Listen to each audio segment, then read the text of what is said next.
મારી ચેનલ હસુ પટેલમાં આપનું સ્વાગત છે। આજે હું તમારી સાથે શેર કરવાની છું કાચી કેરીની ચટણી બનાવવાની રેસીપી। આજે હું જુદી જુદી બે પ્રકારની ચટણી બનાવવાની છું, ફુદીનો ફ્લેવર વાળી કાચી કેરીની ચટણી અને ગોળ વાળી કાચી કેરીની ચટણી।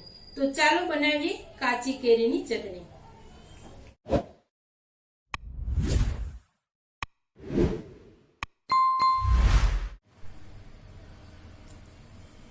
કાચી કેરીની ખાટી મીઠી ચટણી બનાવવા માટે મેં અહીં 1 નંગ કેરીનો ઉપયોગ કરેલો છે।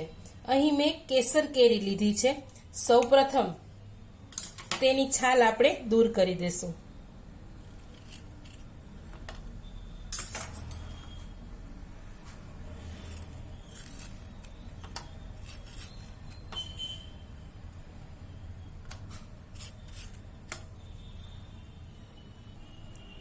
કેરીની છાલ દૂર કરી અને મેં એના નાના નાના ટુકડા કરી લીધા છે।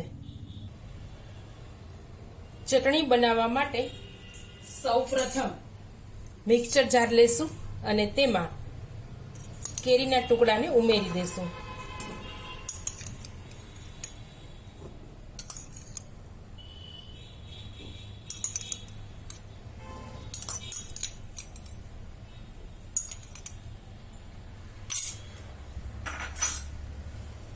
ત્યાર પછી સ્વાદ અનુસાર નિમક ઉમેરીશું,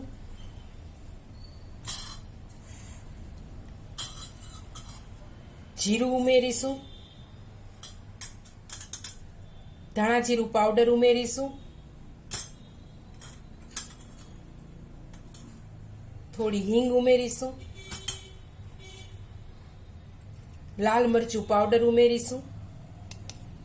અહીં લાલ મરચું પાવડર તમારા ઘરમાં જે મુજબ તીખું ખાતા હોય તે પ્રમાણે ઉમેરવાનું છે।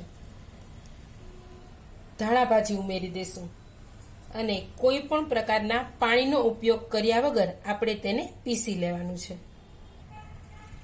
ચટણીને આપણે પીસી લીધી છે। ચટણીના સ્વાદને બેલેન્સ કરવા માટે અને તેના સ્વાદને ખાટો મીઠો કરવા માટે આપણે તેમાં ગોળ ઉમેરીશું। તમારા ઘરમાં વધારે ગળ્યું ખાતા હોય તો તમે વધારે ગોળ પણ ઉમેરી શકો છો। ફરી પાછો આપણે તેને પીસી લેશું। તો અહીં ખાટો અને મીઠો સ્વાદ આવે એવી કાચી કેરીની ચટણી તૈયાર થઈ ગઈ છે। આ ચટણીમાં ડુંગળી અને લસણ પણ ઉમેરી શકાય, પણ જો તમારે તરત જ ખાવી હોય તો તમારે જો ચટણીને સ્ટોર કરવી હોય તો તમે ડુંગળી અને લસણ સ્કીપ કરી શકો। અહીં મેં ડુંગળી અને લસણ ઉમેરેલા નથી। આપણે ચટણીને સર્વ કરી લેશું।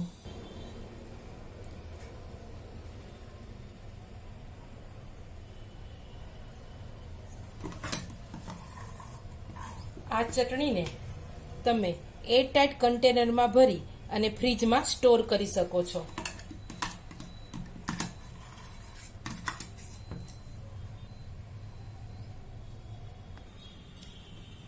ખાટો મીઠો અને તીખો સ્વાદ આપે તેવી કાચી કેરીની ચટણી આપણી તૈયાર થઈ ગઈ છે।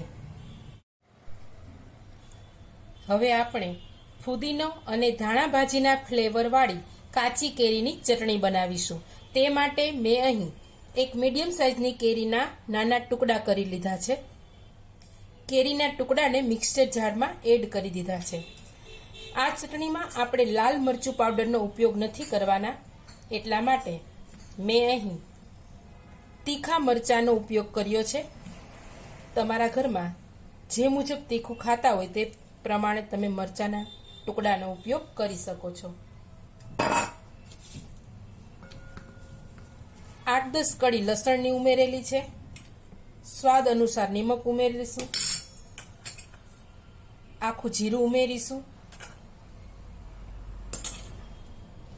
ધાણા જીરું પાવડર ઉમેરીશું, થોડીક હિંગ ઉમેરીશું, આદુ પાવડર ઉમેરીશું અને ફુદીના પાવડર ઉમેરીશું। અહીં તમે આદુ અને ફુદીનો ફ્રેશ હોય તો પણ ઉપયોગ કરી શકો છો। અને ધાણા ભાજીના પાંદ ઉમેરી દેશું। તેનો કલર જળવાઈ રહે તે માટે આપણે આઈસ ક્યુબ એડ કરી દઈશું.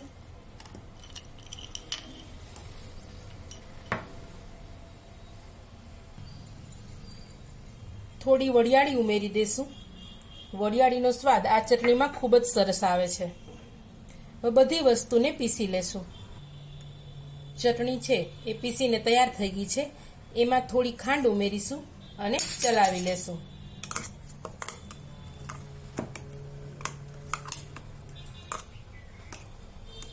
ફુદીનો અને ધાણા ભાજીના ફ્લેવરવાળી ચટણી તૈયાર થઈ ગઈ છે. આપણે ચટણીને સર્વ કરી લેશું.